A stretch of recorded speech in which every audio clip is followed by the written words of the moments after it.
Le résultat était une transformation profonde dans le domaine politique et social, unifiant l'État et le peuple allemand, mais c'était aussi la fin de la guerre froide, une période qui divisait l'Europe et le monde entier pour plus que 40 ans.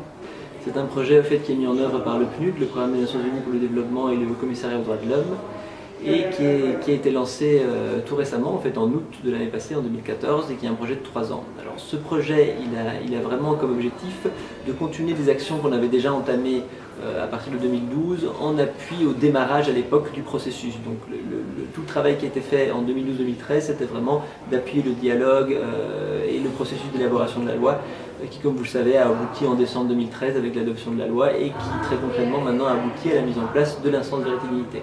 Donc ce nouveau projet qu'on a démarré en 2014 vise vraiment maintenant à opérationnaliser tout ça, donc à ce que ça devienne enfin concret pour les populations et pour les victimes. Alors, dans le cadre de ce nouveau projet, on a plusieurs interventions. Une qui concerne évidemment l'instance de vérité dignité, une autre qui concerne la justice, dans le sens où on va appuyer la mise en place des chambres spécialisées prévues par la loi. Mais ensuite, un troisième volet qui est très important pour nous, c'est l'appui à la société civile pour renforcer son rôle dans le cadre du processus. Et c'est exactement ce qui nous réunit aujourd'hui dans le cadre de cet atelier. Je crois qu'il y a besoin de sensibilisation, il y a besoin d'accompagner les victimes. Cet atelier, en fait, il célèbre la signature de toute une série de projets qui ont été sélectionnés avec 9 organisations de la société civile qui vont intervenir en appui au processus de JT.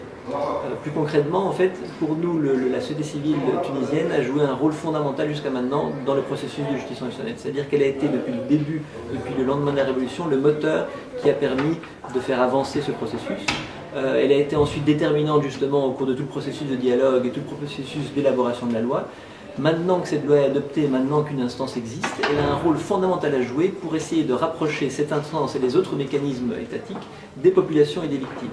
Donc toute une série de projets aujourd'hui, 6 des projets qui ont été signés aujourd'hui, vont avoir comme objectif de renforcer les capacités et sensibiliser les populations et en particulier les victimes dans les 24 gouvernorats de Tunisie sur le processus de justice transitionnelle, sur la loi qui a été adoptée et plus précisément sur l'IVD et sur les chambres spécialisées qui vont être mises en place. Donc c'est vraiment le but d'avoir la société civile comme une sorte de relais de communication pour informer les populations et les victimes de qu'est-ce qui se passe, comment avance le processus et comment même saisir concrètement les différents mécanismes qui existent maintenant, notamment l'IVD qui va bientôt se déployer dans les régions.